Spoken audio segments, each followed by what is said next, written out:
So yesterday we talked about the power rule when I have an exponent on the outside of my parentheses. Today we're going to learn about dividing. Dividing is called the quotient rule. When I have exponents that are being divided, x to the a divided by x to the b, what we're going to do is we're going to take our x and we're going to subtract the top exponent minus the bottom exponent, okay? Our goal here is kind of just to get rid of that division bar. So what that looks like, when I'm looking at number 1, I'm going to say x to the 5. It's being divided by 3, so I'm going to say minus 3. And hopefully we all know that 5 minus 3 is 2. It works the same way when I have lots of different letters. I'm going to skip over to 6. Okay? My x, I'm going to write it over here. With my x, I'm going to do 20 minus 5, which is x to the 15. For y, I'm going to do 9 minus 9. 9 minus 9 is 0, so my y's are actually going to disappear. They're going to disappear. And then for z, I have 2 minus 1, which is just z to the 1. I want you to pause real quick, do 2, 3, 4, and 5 if you need to. You're welcome to check yourself in the back. If you're like, nah, I got this, that was easy, you can keep on going. When we have coefficients, the only thing that's different between these and these is I have these coefficients. So I'm going to divide those. 6 divided by 2 is 3, so I'm going to have 3. I'm going to have x, 4 minus 3 is 1. So I could say x, or x to the 1. And that's my answer. Sometimes when I divide, they'll work out perfectly and give me a perfect answer. Sometimes when I divide, like 4 over 8, it doesn't divide out perfectly. It gives you a decimal or a fraction. So I could say 4 over 8 is the same thing as 1/2.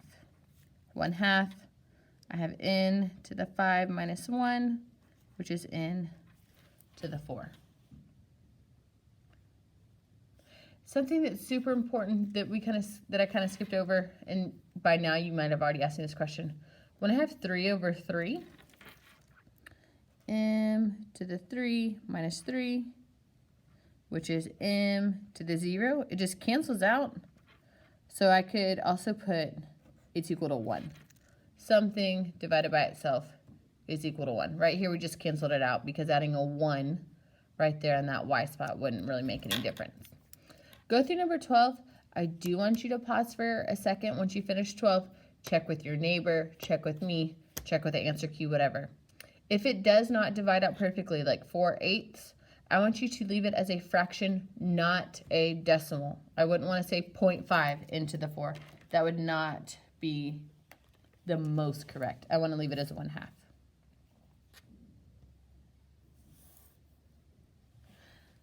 Moving on to the bottom is going to start adding the steps from what we did yesterday. It's super important that we know that we do the power rule first. If I have an exponent on the outside of my parentheses, I have to take care of that first. So 3 squared is 9. X to the 5 times 2 would be x to the 10th, and that's going to be divided by 27, x to the 3. So I'm going to do my division. 9 divided by 27 doesn't work out perfectly, but it does simplify to 1/3. X to the 10 minus 3 is going to give me x to the 7.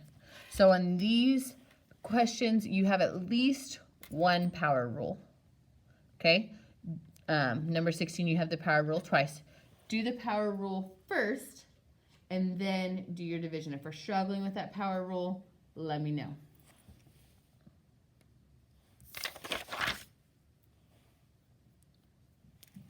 When I look at the back, I have the power rule again, but now it's to both of these things. Another way that they could have written number 17 is they could have said 2m to the 4th n squared to the 3rd divided by 4m squared n to the 3rd. So when I have my exponent outside of my parentheses, it means that the 3 is going to the top and it's going to the bottom. So if I'm looking at here, 2 cubed, 2 times 2 times 2 is 8. 4 times 3, m to the 12, 2 times 3, n to the 6. Then I'm going to do the same thing on the bottom. 4 to the 3rd, which is not 4 times 3. It's 4 times 4 times 4 is 64. M squared to the 3rd is m to the 6th. N to the 3rd, because it's 1 times 3. I have to do my power rule first, and then I can do my division. 8 over 64 is going to be 1 over 8. 12 minus 6 is going to be m to the 6. 6 minus 3 is going to be n to the 3rd, and we'll call it good. You can give number 18, number 19 a shot, and then we'll try throwing in another rule. When I look at number 20, I don't have a power rule, but I do have multiplication. I do want to multiply before I divide. So 9 times 4 is 36, and then we add our exponents. 5 and 1 would be x to the 6th. 6 and 1 would be y to the 7th, all divided by 6, x squared, y4. And by now you guys are dividing experts. 36 divided by 6 is 6. 6 minus 2 is going to be x to the 4th. 7 minus 4 is going to be y to the 3rd. And as you keep on going through, you're going to have more and more. It's just going to keep adding in the old steps. So if I had to give you like a to-do list, what you do first.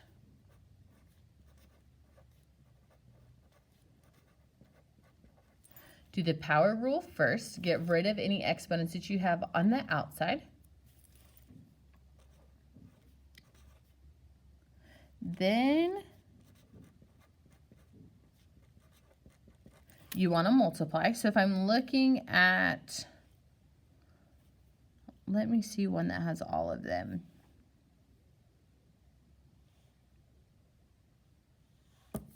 So if I look right here, 2 squared is 4. 3 times 2 is going to be x to the 6th. That's going to be multiplied. 3 to the 3rd is 27. Y to the 12th, all over 12, x to the 4th, y to the 5th. Power rule first.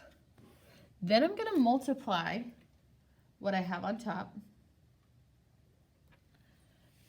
So 4 times 27 is going to be 108. X to the 6th, y to the 12, and all of that divided by 12, x to the 4th, y to the 5th. It's super important that we take care of that multiplication before I try to divide. 108 divided by 12 is 9. 6 minus 4 is 2. 12 minus 5 is 7. The next few adding or subtracting. After you have taken care of the power rule, the exponent on the outside, you've multiplied, you've divided, so you subtracted your exponents. Then you would take care of your adding or subtracting. I'm going to turn you guys loose. We will see how far we get today. We'll see if we make it to homework or what we decide on homework. But let's get busy.